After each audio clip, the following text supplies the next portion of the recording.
Hello again, everybody! Zach Attack is here with my Atak Sportz for today, Monday, October the 21st, 2013. Hope everybody had a good weekend. If you're a Detroit fan, this was not the best weekend to be a Detroit sports fan, which I will be explaining throughout this video, which will kick off with my thoughts on Week 7 of the NFL this week. I was gigging a lot, so I didn't see a lot of these games, but I saw the scores. Upsets and injuries galore. We had the Lions game. Field goal with 0 seconds left. Damn, that was a heartbreaker. 27-24, the Lions lose to the Bengals. That means the Lions would be 4-3, still on the Bears. Tied once again for first place in the NFC after the Bears lose to the Redskins 41-45, and Cutler gets injured. Bad day for me too with my team losing. Also bad day, my other favorite teams lost. The Pats lost to the Jets? Come on! And the biggest upset of all, the Broncos get their first loss of the season against Peyton's former team, the Indianapolis Colts. That's a dagger for ya. It's like, fuck you, Peyton. You're coming back. We're gonna beat ya. And boy, did they! Oh man, Peyton was just not. It was one of those days. One of Peyton's rare bad days. You know what I mean? It was like I saw the game. I was like atrocious. You know, it was like it was the pressure of trying to win in Indy. It's like, and then Packers won their game. Even Pittsburgh won their first game in forever. You know what made this week worse? If New York wins tonight. Never thought I'd say this. Go Vikings. I want the Giants 0-7, please. And continue. If Peyton is going to have a bad day, so are you, Eli. It's karma, bitch. Anyway. We had other scores, which no one really cares about. Just mostly upsets and injuries galore. A Packer guy got his ass stomped, like Jermichael Finley got his ass tackled, and even a quarterback for the Rams got injured. Now they're begging for Tebow. Hope that doesn't happen. So there you go. So besides the Lions losing, of course, the biggest news in Detroit is, of course, the Tigers choking in Game 6 in the ALCS against the Boston Red Sox. Well, we all know the result. Another fucking grand slam in the 6th game, costing the Tigers the series. And of course, Boston's going to the World Series. Well, today, in the aftermath, Jim Leyland is leaving as general manager of the Tigers today. He announced it today in a press conference. Now, a lot of people like me would agree with me. It's not all Leyland's fault. They should fire Prince Fielder. Fielder needs to go bye-bye. He's overpaid. He doesn't hit for shit. That's what everyone's going to say. Everyone's saying. They're not blaming the bad calls, especially that bad call in the 6th game, which I didn't get to see, but I just heard the results. When I heard it, I was like, damn, Lions blew it, Tigers blew it again. It's like, they had so much potential. They went to the World Series last year, and now they lost. They didn't even make it to the World Series again this year. So, people are not blaming Leyland. They're blaming the fucking bullpen. The bats weren't fucking working. Fister, Scherzer, and Verlander were pitching like motherfuckers. The bats were not swinging. You know what I mean? Especially Fielder, who's overpaid as fucking hasn't done shit. So, they should not fire Leyland. Or Leyland should not retire. They should fucking fire Fielder. I hope Fielder's next to get rid of. It's going to be a long, hard winter for the Tigers. You know, damping on that loss. And now Leyland's leaving. So, it's like, bad time to be a Tigers fan. But we'll get through it. But without Leyland, who knows? That was my initial thoughts when my Bears team got rid of Coach Lovie Smith. And look what happened. We had great potential. We were 4-2. Now, with Cutler out, who knows? Now, on with my other favorite sport besides football, wrestling. And baseball too. Wrestling. Last night was TNA's Bound for Glory pay-per-view. I don't watch TNA pay-per-views. I don't stream them. Because it's a bitch to find a good stream that doesn't virus my computer. Anyway, 5 new champions were crowned. Especially the big one. AJ Styles winning the world title last night over Billy Ray.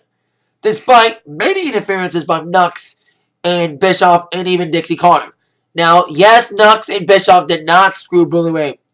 And Dixie did try to screw AJ like I predicted in my TNA review. Well, I was right on Dixie trying to screw AJ, but AJ won. Another bitch that got kind of white was Lady Tapa's involvement in a Knockouts title match. Lady Tapa interfered and cost ODB the title, and now is apparently Gail Kim's protection, because Gail Kim is now the new Knockouts champion. We also have new tag team champions. Bromans winning the gauntlet and winning the tag team championships. Of all teams, be tag teams. It's fucking Bromans. But the only good thing is it's something new. It's a new tag team getting a shot to be champions. Jesse isn't all that bad. Robbie E's a douche. You know, I don't mind Jesse, but Robbie E's just a douche. But I hate Joey Ryan more than Robbie E. So I think I like Robbie E better than Joey Ryan. Because I used to diss both those guys, but I think Robbie E's gotten better. But at least he ain't Joey Ryan. Anyway, Chris Sabin also won Ultra X match. Coming I think he's like record-breaking most times as X Division champion. That's sad, really. He went from World Champion to being X Division champ again. That's sad. That's sad. I love Sabin, but it's sad to have him have that one little win as World Champ, and now he's gonna be X Division champ again. That's like Detroit that's like Detroit Tigers going to the World Series and then not making the World Series. It's kind of like that. I was trying to compare it. We also, besides those new champions, we saw Magnus defeating Sting by making Sting submit to his own Scorpion Deathlock and not even shaking his hand. I smell a heel turn. Also, Ethan Carter III debuted now as Dixie Carter's nephew, winning a squash match. And Bobby Roode defeated Kurt Angle. I guess Cass and Daniels, I bet you those two got involved. Cass and Daniels. I would not be surprised if I read that even further. So there you go. Quick results for Bound for Glory. Should be a decent Impact Thursday. Too bad I'm missing it because I'm seeing Anthony Jeselnik and stand up. Now, on with the other company. WWE Raw preview tonight. I get to watch Raw this week because I was in Memphis at the FedEx Forum seeing the Eagles. Well, how ironic, tonight's Raw is in the FedEx Forum in Memphis, Tennessee. The last Raw before Hell in a Cell. The top 4 questions that must be answered tonight. Question number 4. Will John Cena appear on Raw? Well, I think John was on SmackDown, but you know, a week before the pay-per-view, Cena's supposed to return Sunday to wrestle Alberto Del Rio for the world title. Now, I'm not surprised that this match is a regular match. Cena's injury is still... They're really hyping it up. His shoulder injury. If he gets in the cross-arm breaker, it's over. But maybe that's why they don't want to put him in a Hell in a Cell match. Because of his injury. So that's why it's a regular match. So we'll see if Cena appears on Raw to further hype up this feud that's only been built for only 2 weeks. Well, D. Bryan Owens feud's been building since SummerSlam. So there you go. Speaking of that feud, question number 3. How will the D. Bryan Randy Orton feud heat up tonight? Where the be-all end-all match at Hell in a Cell needs to have a fucking finish. We're sick of these screwjob finishes. Like the quick count reversal at Night of Champions, the Big Show knockout, no contest at the Battleground. We need a fucking winner. We need a new WWE champion this Sunday. Shawn Michaels being a referee. I would not be surprised if he ends up turning heel.